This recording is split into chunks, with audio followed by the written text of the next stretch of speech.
Okay, let's unpack this. We often talk about mid-season NFL games being important, for playoff positioning, maybe a key tiebreaker down the Yeah, line. standard stuff, usually. But it feels rare, doesn't it, for a single Week 11 contest to feel like it's carrying I don't know, the existential weight of an entire season, maybe even the legacy of a dynasty. That tension, that feeling, it's Yeah. exactly why we're focusing today on this upcoming game. Kansas City Chiefs, Denver Broncos. Right. And this isn't just about, standard rivalry bragging rights. We're really trying to extract the core facts, the reasons why analysts are pretty much universally calling this game the defining moment for the Chiefs season. Even now, with 7 games still left. Even now, it's that critical. Okay, so to really get why it's such a crisis moment, we have to start with something pretty shocking, honestly. The Chiefs are, right now, in a really, really rare mid-season struggle. After Week 10, they are sitting in 3rd place in the AFC West. Third place. That positioning is, well, it's almost historically vulnerable for this Chiefs team. Unfamiliar territory, you can say. Absolutely. And who's causing this? Who's sitting up top? The Denver Broncos. Okay. They are arguably the hottest team in the division right now, riding this monumental 7-game winning streak. 7 games. Wow. Yeah, and the analysis we looked at, it labels Denver easily the team to beat in the division heading into this specific showdown. That momentum, it just changes the whole narrative. It really does, because when you think about the AFC West, historically, certainly over the last decade, this scenario, the Chiefs looking up at the standings, it feels like a bizarre inversion of power. It is, and that brings us right to the dynastic stakes, doesn't it? Exactly. The streak. The streak. Capital T, capital S. The Chiefs have just dominated this division. They've won the AFC West 9 consecutive years. 9 years straight. It's incredible. It really is. So this Week 11 game, it isn't just about maybe getting a slightly better playoff seed. It's about keeping alive the hope, the aspiration for that almost unimaginable 10th consecutive title. 9 years?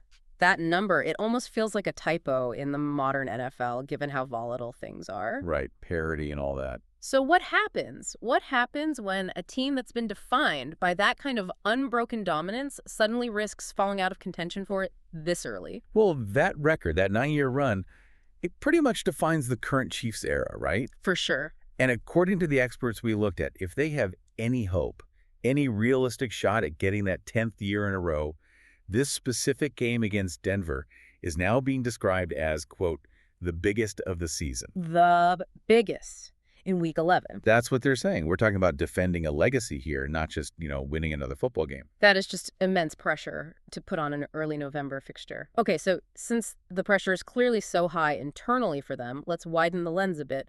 What are the national analysts seeing? Good idea. We looked specifically at Mike Florio's comments. He was on Pro Football Talk with Michael Hawley. What was his take on these division stakes? Well, Florio actually offers a very insightful sort of nuanced view. It prevents us maybe from overstating Denver's position just yet. Okay. He's pretty quick to caution that he doesn't think the Broncos are about to nail down the AFC West. Right, it's still Week 11. Exactly. He points out, correctly, that even after this game, Denver still has to play the Chargers, and crucially, they have to play the Chiefs again later in the season. Ah, okay. So the division is still technically open. Technically, yes, it remains open. That sounds reasonable. But if the division is still open, why the immediate, intense urgency? Doesn't that kind of contradict the whole biggest game of the season narrative we just talked about? That's the interesting part, the sort of intellectual friction point, right? Florio acknowledges that technical openness, but then his warning focuses entirely on the immediate, potentially crippling risk to the Chiefs. Okay, so what's the risk? He calls this a critical game, uses the word twice, and says without any hesitation that it is a must-win for the Kansas City Chiefs. A must-win. Okay. So if they don't win, if they lose this game, what's the catastrophe Florio is predicting? It really boils down to one key phrase he uses: separation risk. Separation risk. Okay. Florio highlights the immediate danger, both mathematically and, I think, psychologically. If the Chiefs lose this game, the Broncos don't just extend their own winning streak to 8. Right. But they could, quote, get some separation and, crucially, begin the process of distancing themselves from the Kansas City Chiefs. Ah, okay. So it's about creating a gap. Exactly. Think about it this way. If Denver gets a 2-game lead this deep into the schedule, Yeah. with the head-to-head tiebreaker potentially leaning their way depending on the score, that gap becomes monumentally difficult to close. Especially when defending teams, they tend to play better down the stretch, protect leads. Precisely. Yeah. So a single loss here in Week 11 could effectively force the Chiefs into needing almost flawless football for the rest of the season just to stay mathematically competitive in their own division. Okay, that really makes the urgency click into place now. It's not about some distant playoff tiebreaker in January. It's about preventing a huge psychological and mathematical hurdle right now. Yes. And that risk, that potential hole they could fall into, leads us directly to the statistical reality facing their quarterback, Patrick Mahomes. Yeah, this must feel strange for him. He is facing a position that is highly, highly atypical for his career trajectory so far. A loss to Denver would set the Chiefs' franchise record to 5-5. 5-5. With only 7 games remaining in the regular season. Wow. 5-5 for a Mahomes-led team. Just saying that phrase out loud feels almost fictional. Doesn't it? For a franchise that has basically lived in the rarefied era of, 13, 14 win seasons for years now. Exactly. And that 5-5 record, it immediately caps their potential ceiling for the season. How so? Well, think about it. The absolute best-case scenario, if they lose this game and then somehow run the table and play flawlessly afterwards, the best they can finish is 12-5. 12-5, which for most teams is a fantastic season. Absolutely. A great year. Yeah. But for the reigning dynasty, for the Chiefs, that 12-5 ceiling likely means they forfeit any chance at a first-round bye in the playoffs. Which they almost always seem to get. And maybe even home field advantage throughout the playoffs, something they usually lock up relatively early.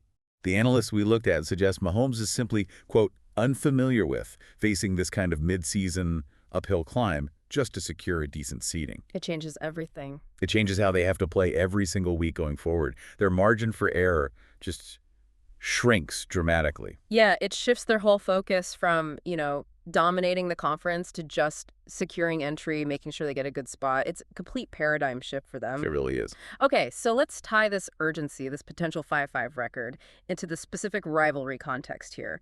We know the history is competitive. These teams play often. It's usually a great matchup, as they say. Always feels like a big game. But the recent history is what truly provides the immediate kind of volatile stakes, isn't it? Absolutely. Yeah. You really have to look at the last couple of matchups to see the extremes in this rivalry. There's that near-miss anecdote from last season, which is critical. Remind us about that one. The Broncos almost beat the Chiefs. Came right down to the wire. Kansas City actually had to block what would have been a game-winning field goal for Denver in the final seconds. Wow, that close. One snap away. Yeah. That shows you Denver's ability to compete, to win, when the pressure is highest. They were literally one play away from shattering the Chiefs' dominance last year. That level of tension, a blocked kick deciding the whole game, it just shows how thin the margin can be between these two. It does. But then, you have the other side of the coin. You have the specific, probably quite painful memory that must be haunting the Chiefs' locker room right now, the blowout precedent. You're talking about Week 18, 2024 season. That's the one. Our analysis really hammers this home because it provides such a concrete, visceral demonstration of the potential volatility here. The Broncos didn't just win that game. They, quote, laid waste to the Chiefs, beating them 38-0. 38-0. I mean, that's not just a loss. That's a humiliation, especially in a division game late in the season. Total domination. So why does that specific scoreline, from what is technically an older game now, why does it still matter so much heading into this Week 11 game? Well, I think it matters for a couple of key reasons. First, it proves Denver's absolute capacity for dominance in this specific matchup.